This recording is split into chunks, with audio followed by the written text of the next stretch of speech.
ನಿಮಗಿನ್ನೂ ಗೃಹಲಕ್ಷ್ಮಿ ಯೋಜನೆಯ ಹಣ ಬಂದಿಲ್ವಾ? ಹಾಗಾದರೆ ನಿಮಗೊಂದು ರಾಜ್ಯ ಸರ್ಕಾರದಿಂದ ಗುಡ್ ನ್ಯೂಸ್ ಇದೆ. ಹೌದು, ಗೃಹಲಕ್ಷ್ಮಿ ಯೋಜನೆಯ 11ನೇ ಕಂತಿನ ಹಣಕ್ಕೆ ಸಂಬಂಧಿಸಿದಂತೆ ರಾಜ್ಯ ಸರ್ಕಾರ ಈಗ ರಾಜ್ಯದ ಎಲ್ಲ ಮಹಿಳೆಯರಿಗೆ ಗುಡ್ ನ್ಯೂಸ್ ನೀಡಿದೆ.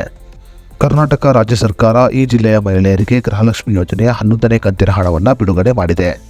ಗೃಹಲಕ್ಷ್ಮಿ ಯೋಜನೆಯ 11ನೇ ಕಂತಿನ ಹಣವಾಗಿ 2,000 ರೂಪಾಯಿ ಹಣವನ್ನು ರಾಜ್ಯ ಸರ್ಕಾರ ಬಿಡುಗಡೆ ಮಾಡಿದ್ದು, ಈ ಹಣವನ್ನು ಮಹಿಳೆಯರು ಪಡೆದುಕೊಳ್ಳಬಹುದಾಗಿದೆ. ಗೃಹಲಕ್ಷ್ಮಿ ಯೋಜನೆಯ 11ನೇ ಕಂತಿನ ಹಣವನ್ನು ಈ 15 ಜಿಲ್ಲೆಗಳ ಮಹಿಳೆಯರ ಖಾತೆಗೆ ಬಿಡುಗಡೆ ಮಾಡಲಾಗಿದೆ. ಹಾಗಾದರೆ ಯಾವ ಜಿಲ್ಲೆಯ ಮಹಿಳೆಯರ ಖಾತೆಗೆ ಗೃಹಲಕ್ಷ್ಮಿ ಯೋಜನೆಯ 11ನೇ ಕಂತಿನ ಹಣವನ್ನು ಬಿಡುಗಡೆ ಮಾಡಲಾಗಿದೆ ಅನ್ನೋದರ ಬಗ್ಗೆ ಸಂಪೂರ್ಣ ಮಾಹಿತಿಯನ್ನು ಈ ವಿಡಿಯೋದಲ್ಲಿ ನಾವು ನಿಮಗೆ ತಿಳಿಸಿಕೊಡ್ತೇವೆ. ಅದಕ್ಕೂ ಮುನ್ನ ನೀವಿನ್ನು ಈ ವಿಡಿಯೋನ ಲೈಕ್ ಮಾಡಿಲ್ಲ ಅಂದರೆ ಈಗಲೇ ಲೈಕ್ ಮಾಡಿ ಮತ್ತು news one Kannada YouTube channel subscribe ಮಾಡಿಕೊಂಡಿಲ್ಲ ಅಂದರೆ ಈಗಲೇ ಸಬ್ಸ್ಕ್ರೈಬ್ ಮಾಡಿಕೊಳ್ಳಿ.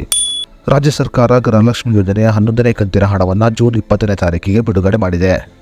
ರಾಜ್ಯ ಸರ್ಕಾರ ಗೃಹಲಕ್ಷ್ಮಿ ಯೋಜನೆಯ 11ನೇ ಕಂತಿನ ಹಣವನ್ನು DBT ಮೂಲಕ ಬಿಡುಗಡೆ ಮಾಡಲಾಗಿದ್ದು, ಈ ಜಿಲ್ಲೆಯ ಮಹಿಳೆಯರು ಗೃಹಲಕ್ಷ್ಮಿ ಯೋಜನೆ ಹಣವನ್ನು ಪಡೆದುಕೊಳ್ಳಬಹುದಾಗಿದೆ.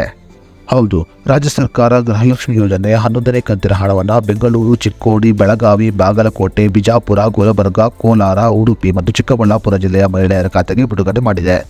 ಅದೇ ರೀತಿಯಲ್ಲಿ ಗೃಹಲಕ್ಷ್ಮಿ ಯೋಜನೆಯ 11ನೇ ಕಂತಿನ ಹಣವನ್ನು 2ನೇ ಹಂತವಾಗಿ ಚಿಕ್ಕಮಗಳೂರು, ಹಾಸನ, ಬಳ್ಳಾರಿ, ರಾಯಚೂರು, ಬೀದರ್, ಕೊಪ್ಪಳ, ಹಾವೇರಿ, ಧಾರವಾಡ ಜಿಲ್ಲೆಯ ಮಹಿಳೆಯರ ಖಾತೆಗೆ ಬಿಡುಗಡೆ ಮಾಡಲಾಗುತ್ತದೆ. ಇನ್ನು ಗೃಹಲಕ್ಷ್ಮಿ ಯೋಜನೆಯ 11ನೇ ಕಂತಿನ 3ನೇ ಹಂತವಾಗಿ ದಾವಣಗೆರೆ, ಶಿವಮೊಗ್ಗ, ಉತ್ತರ ಕನ್ನಡ, ದಕ್ಷಿಣ ಕನ್ನಡ, ಚಿತ್ರದುರ್ಗ, ತುಮಕೂರು, ಮಂಡ್ಯ, ಮೈಸೂರು, ಚಾಮರಾಜನಗರ, ಬೆಂಗಳೂರು ಗ್ರಾಮಾಂತರ ಸೇರಿದಂತೆ ಹಲವಾರು ಜಿಲ್ಲೆಗಳ ಮಹಿಳೆಯರ ಖಾತೆಗೆ ಬಿಡುಗಡೆ ಮಾಡಲಾಗಿದೆ. ಯಾವ ಮಹಿಳೆಯರು ತಮ್ಮ ಖಾತೆಗೆ KYC ಅಪ್ಡೇಟ್ ಮತ್ತು NPCI ಮ್ಯಾಪಿಂಗ್ ಮಾಡಿದ್ದಾರೋ ಅಂತಹ ಮಹಿಳೆಯರ ಖಾತೆಗೆ ಗೃಹಲಕ್ಷ್ಮಿ ಯೋಜನೆಯ 11ನೇ ಕಂತಿನ ಹಣವನ್ನು ಬಿಡುಗಡೆ ಮಾಡಲಾಗಿದೆ. ಅದೇ ರೀತಿಯಲ್ಲಿ ಸಾಕಷ್ಟು ಮಹಿಳೆಯರ ಬ್ಯಾಂಕ್ ಖಾತೆಗಳಲ್ಲಿ ದೋಷಗಳು ಕಂಡುಬಂದಿದ್ದು, ಅಂತಹ ಮಹಿಳೆಯರು ಪೋಸ್ಟ್ ಆಫೀಸ್ನಲ್ಲಿ ಖಾತೆಯನ್ನು ತೆರೆಯಲು ರಾಜ್ಯ ಸರ್ಕಾರ ಸೂಚನೆಯನ್ನು ಕೂಡ ನೀಡಿದೆ.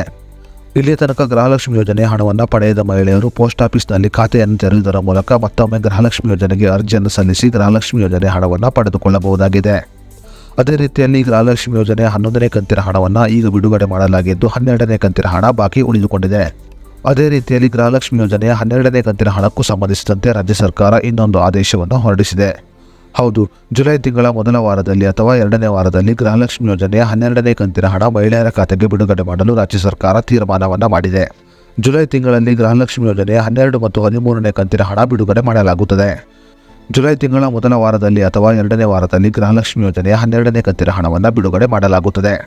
ಅದೇ ರೀತಿಯಲ್ಲಿ ಜುಲೈ ತಿಂಗಳ 20ನೇ ತಾರೀಕಿಗೆ ಗೃಹಲಕ್ಷ್ಮಿ ಯೋಜನೆಯ 13ನೇ ಕಂತಿನ ಹಣವನ್ನು ಬಿಡುಗಡೆ ಮಾಡಲು ರಾಜ್ಯ ಸರ್ಕಾರ ನಿರ್ಧಾರವನ್ನು ಮಾಡಿದೆ. ಜುಲೈ ತಿಂಗಳಲ್ಲಿ ಗೃಹಲಕ್ಷ್ಮಿ ಯೋಜನೆಯ 12 ಮತ್ತು 13ನೇ ಕಂತಿನ ಹಣ ಜಮಾ ಆಗುವುದರ ಕಾರಣ ರಾಜ್ಯದ ಮಹಿಳೆಯರು ಜುಲೈ ತಿಂಗಳಲ್ಲಿ ಗೃಹಲಕ್ಷ್ಮಿ ಯೋಜನೆ ಹಣವಾಗಿ 4,000 ರೂಪಾಯಿ ಹಣವನ್ನು ಪಡೆದುಕೊಳ್ಳಲಿದ್ದಾರೆ.